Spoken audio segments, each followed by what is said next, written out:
We are gathered here 8 decades since the founding of this unique body. The UN Charter calls on us not just to prevent war, but to build peace. Not just to defend rights, but to uphold the dignity of every human being. It challenges us to stand as good neighbors, uniting our strength so that generations to come inherit a world of justice, of progress, and of lasting freedom.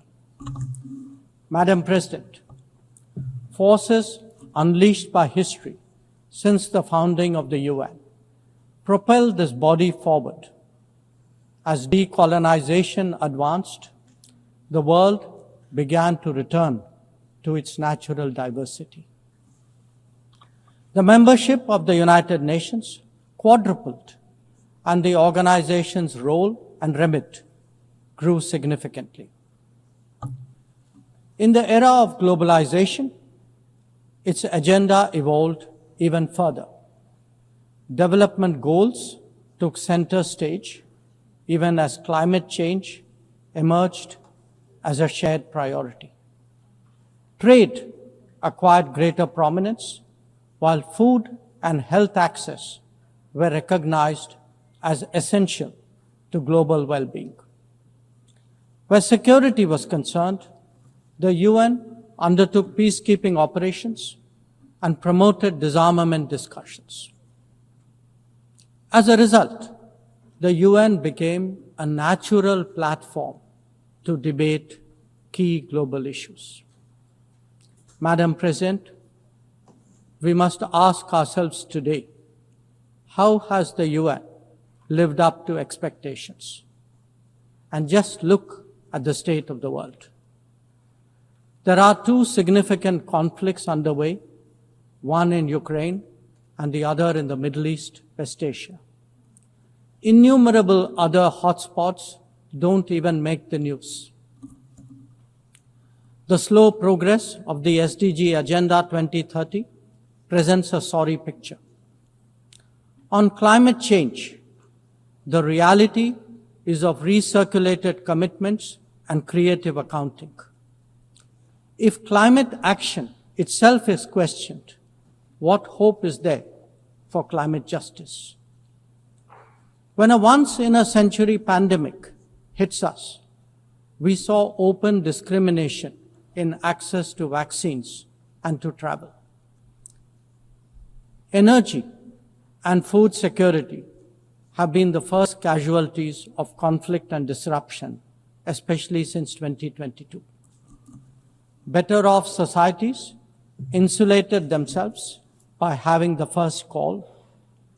The resource-stressed ones scrambled to survive, only to hear sanctimonious lectures thereafter. When it came to trade, non-market practices gamed rules and regimes. The resulting concentration exposed the world to leveraging. On top of that, we now see tariff volatility and uncertain market access.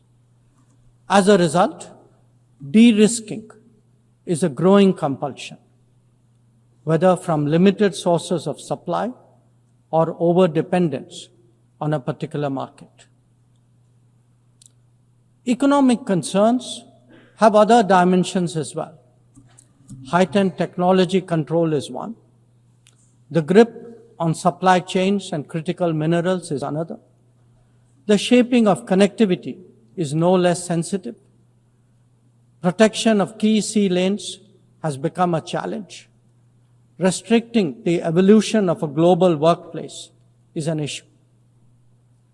Each makes a compelling case for more international cooperation, not less. But are we really headed in that direction?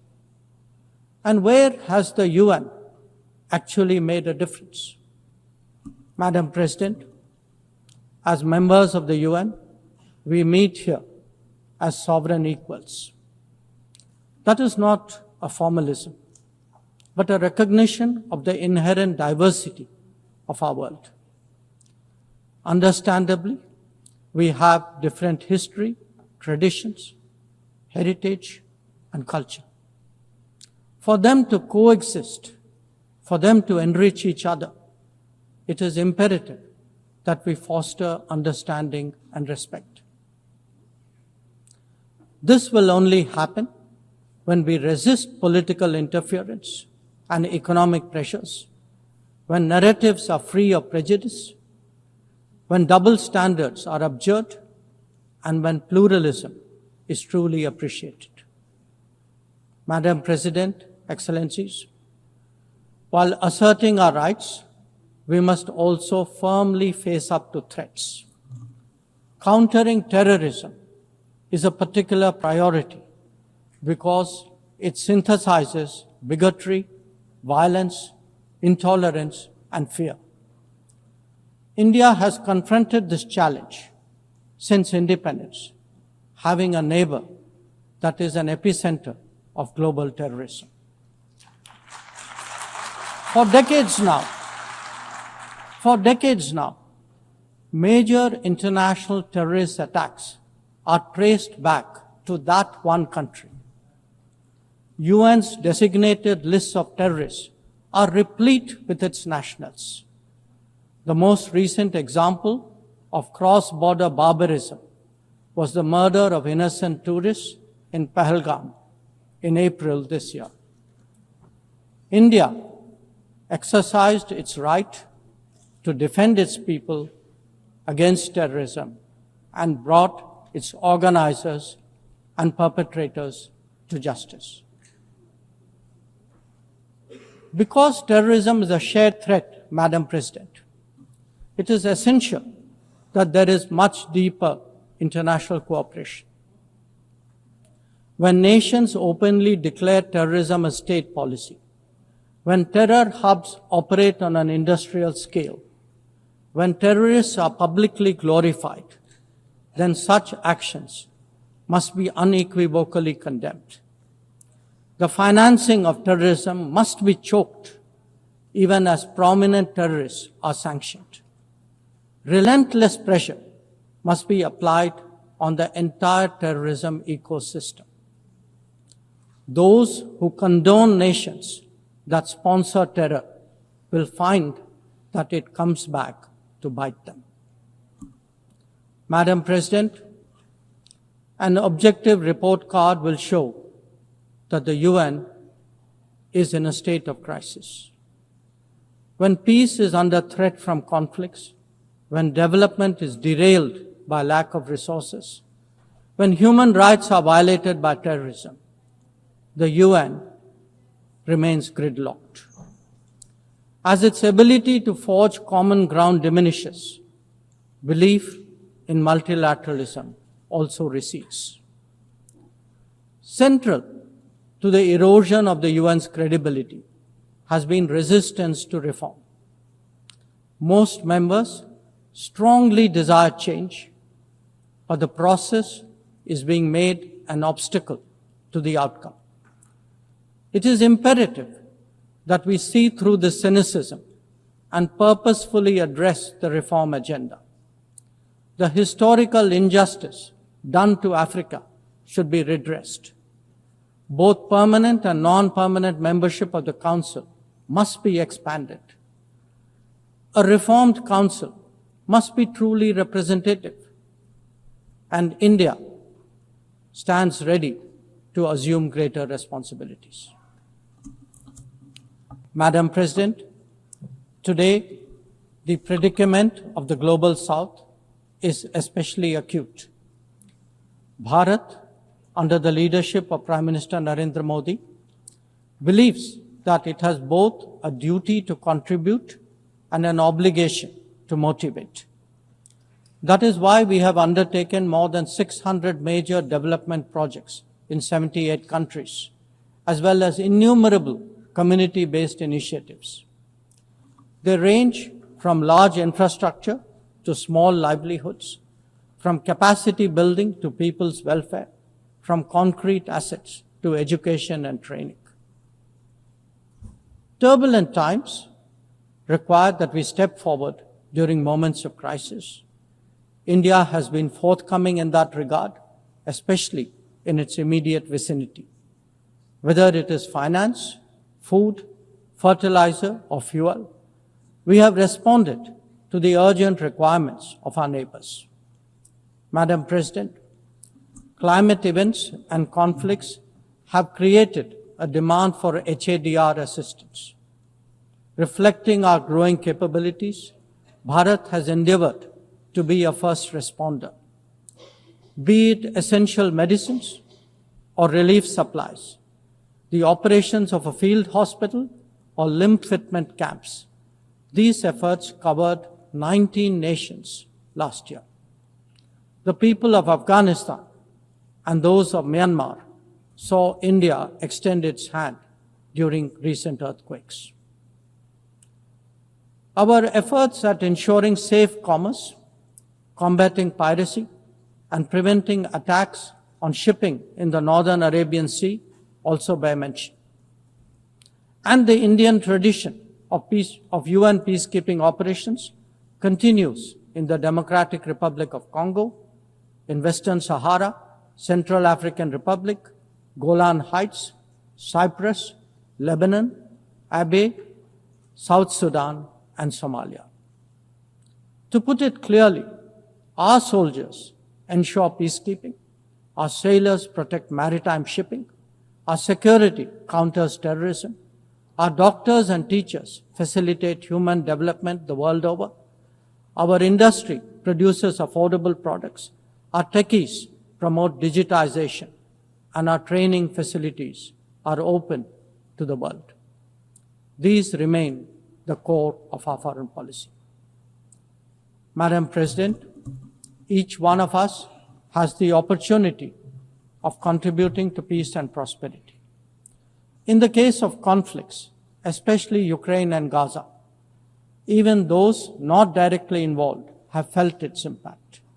Nations who can engage all sides must step up in the search for solutions. India calls for an end to hostilities and will support any initiative that will help restore peace. The last decade in Bharat has also seen transformative changes due to the vision of Prime Minister Modi. Our digital public infrastructure has redefined governance and enabled delivery of public services on an unprecedented scale. Our startup ecosystem, innovation culture, and microfinance are changing the face of society. Our rapidly growing infrastructure facilitates both ease of doing business and ease of living for citizens. India remains committed to sharing its experiences and tools with others on their journey of development. Artificial intelligence as a horizontal and cross-cutting technology has a particular promise for development. India's approach is to harness it responsibly for human welfare. Inclusion and impact will be the watchwords for the summit that India will host in 2026. Madam President, Bharat approaches the contemporary world guided by three key concepts. One, Atmanirbharta, or self-reliance. That means developing our own capabilities, building our own strengths, and nurturing our own talent. We see its results already, be it in manufacturing, in space programs, in pharma production, or in digital applications. Make, innovate, and design in India also benefit the world. Two, Atmaraksha, or securing oneself. We remain determined to protect our people and secure their interests at home and abroad. That means zero tolerance for terrorism, robust defense of our borders, forging partnerships beyond, and assisting our community abroad. And three, Atma Vishwas, or self-confidence. As the most populous nation, as a civilizational state, as a rapidly growing major economy, we are confident about who we are and what we will be. Bharat will always maintain its freedom of choice and will always be a voice of the Global South. Madam President, these are certainly challenging times for the international community. Many of our assumptions and expectations no longer hold. In such circumstances, it is imperative to stay strong, to hold firm, and to deepen friendships. International cooperation must prevail because islands of prosperity cannot flourish in an ocean of turbulence. A world order requires common purpose, as it does empathy for others. That is where we look to the United Nations. Madam President, every member who can make this world a better place must have the opportunity to do their utmost. And for that to happen, reformed multilateralism is the obvious way. The 9th decade of the UN must be one of leadership and hope. Bharat will do its fair share and more.